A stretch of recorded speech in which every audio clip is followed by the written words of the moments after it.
কচু শাক এর একটি রেসিপি নিয়ে আপনাদের সাথে শেয়ার করতে আসলাম। কচু শাক অন্যভাবে রান্না করা, হয়তো কেউ এভাবে রান্না করে কিনা জানি না, তারপর আপনাদের সাথে আমি এটা শেয়ার করতে এসেছি। যদি আপনাদের থেকে ভালো লাগে ভিডিওটি তাহলে লাইক কমেন্ট করবেন, একটা শেয়ার করে দিবেন। কচু শাক আমি আগে ভাপাই নিলাম, নিয়ে আমি এগুলাকে সুন্দর করে পেস্ট করে ফেলবো। এখানে আমি পেঁয়াজ দিছি, রসুন দিলাম, দিয়ে সিদ্ধতে বসালাম। এবার একটু তেল নিয়ে আমি রসুন নিয়ে নিলাম, পেঁয়াজ দিলাম, কাঁচামরিচ দিয়ে আমি একটু লাল লাল করে নেব। এগুলা কচুতে যত পরিমাণ আপনি রসুন দিবেন ততবার আপনি এই গলাটা একটু কম চুলকাবে, গলা চুলকাবে না। আবার আমি দেখুন বাটা রসুন আদা দিলাম, একটু জিরাও দিলাম, দিয়ে পরিমাণ মতো লবণ দিয়ে নিলাম আগে ওগুলোতে। এখন দেখুন আমি এখান দিয়ে তেলগুলো আমার এক সাইড দিয়ে আমি কয়েকটা টমেটো দিয়ে এগুলো সুন্দর করে আর একটু ভাজা ভাজা করে নেব।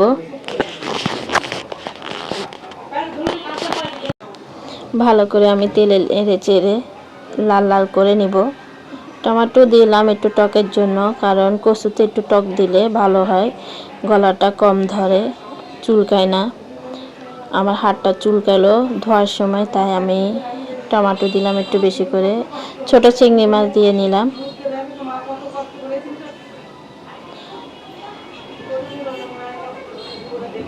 ছোট চিংড়ি মাছ দিয়ে নেড়ে চেড়ে অনেকক্ষণ আমি দেখুন ঠিক লাল লাল করে নিব।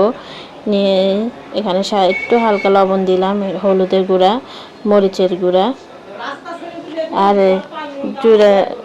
জিরার গুঁড়া দিয়ে নিলাম। জিরার গুঁড়া ধনিয়ার গুঁড়া মিক্স আছে, আমি দুইটা দিয়ে একসাথে ভালো করে নেড়ে চেড়ে নেব ভালো করে। দেখুন কি সুন্দর একটা কালার আসছে। আমি পানিটা আর একটু শুকিয়ে নেব। তারপরে কচুগুলো দেখুন আমি যে উপাদানগুলো ব্যবহার করলাম ওগুলো আমি মিক্স করে দিব কচুর সাথে। কচুগুলো আবার আমি দিয়ে দিব এই যে চিংড়ি মাছের সাথে, দিয়ে ভালো করে নেড়ে চেড়ে আমি একদম মিক্স করে ফেলবো কচুর সাথে চিংড়ি মাছগুলো। এভাবে রান্না করে খাবেন, দেখবেন অনেক স্বাদ। ভালো করে মিক্স করে নেওয়া হয়ে গেলে আমি এগুলো আর একটু তেল দিয়ে দিব, কিন্তু আমি আপনারা চাইলে চিংড়ি মাছগুলো কচু ভাপানোর সময় দিতে পারেন, তবে আমি একটু আলাদা করে দিলাম।